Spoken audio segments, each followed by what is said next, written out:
The Ming টম্বস। এখানে রয়েছে Ming সাম্রাজ্যের সম্রাটদের সমাধি।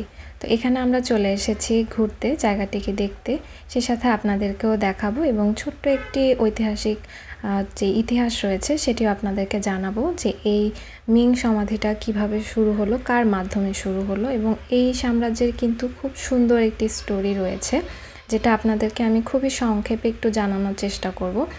এখানে ছিল যেই যুবরাজ ছিল, সেই যুবরাজের সময়টা ছিল এখানকার সোনালি একটি যুগ। এখানে হচ্ছে মিং সাম্রাজ্যের সোনালি যুগ বলা হয়, মিং রাজবংশ ছিল। এটি শুরু হয়েছিল এক যুবরাজের মাধ্যমে, যার স্বপ্ন সত্যি করার মাধ্যমেই আর কি এই মিং সাম্রাজ্যের শুরুটা হয়েছিল। তার নাম ছিল ইয়োলং সম্রাট। তিনি ছিলেন খুবই পরাক্রমশালী এবং দূরদর্শী। তিনি প্রথম বেইজিংকে চীনের রাজধানী বানানোর সিদ্ধান্ত নেন। তার মাথায় এক মহাপরিকল্পনা, এমন এক নগরী গড়ে তোলা যা দেখে বিশ্ব নত হয়ে যাবে। তো তারই সমাধি এখানে দেওয়া আছে। তো প্রথম ওনার সমাধি এখানে দেওয়া হয়েছিল, পরবর্তীতে আরও 12 জন সম্রাটের সমাধি এইখানেই দেওয়া হয়।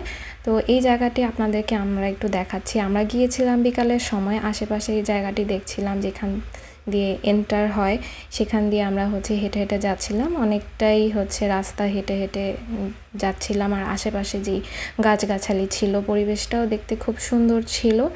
আর বিকালবেলা তো মৃদু একটা আবহাওয়া ছিল, ঠান্ডা একটা আবহাওয়া ছিল, ভালো লাগছিল। আর আমরা যেই সময়টাতে গিয়েছিলাম সেই সময়টাতেই অলমোস্ট বন্ধ হয়ে গিয়েছিল, তো আমাদের একটু দেরি হয়ে গিয়েছিল। কিন্তু তার আগে আমরা যে মিং রিজার্ভার ছিল সেখানে কিন্তু ঘুরে এসেছি।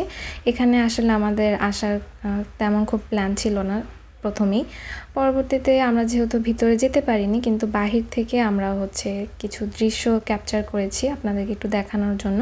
এখানে যেই স্থাপত্যগুলো দেখতে পাচ্ছেন লম্বা লম্বা, এগুলোই কিন্তু মূলত তাদের সমাধি। এক এক মূর্তি অনুযায়ী তাদের আত্মার আত্মাকে সম্মান জানানো বা সুরক্ষা দেওয়ার জন্য এগুলো তৈরি করা হয়েছিল। আর বাহিরে একটি ম্যাপ দেয়া ছিল যে এটার কোথায় কি আছে, ডিরেকশনগুলো কেমন। আর এর আগে আমরা গিয়েছিলাম মিং রিজার্ভারটা, যেটা এই ইয়োলং সম্রাট উনি তৈরি করেছিলেন এটা চিন্তা করে যে এত বড় শহর চালানোর জন্য তো পানি চাই। এই জন্য ইয়োলং সম্রাট তৈরি করালেন মিং ওয়াটার রিজার্ভার।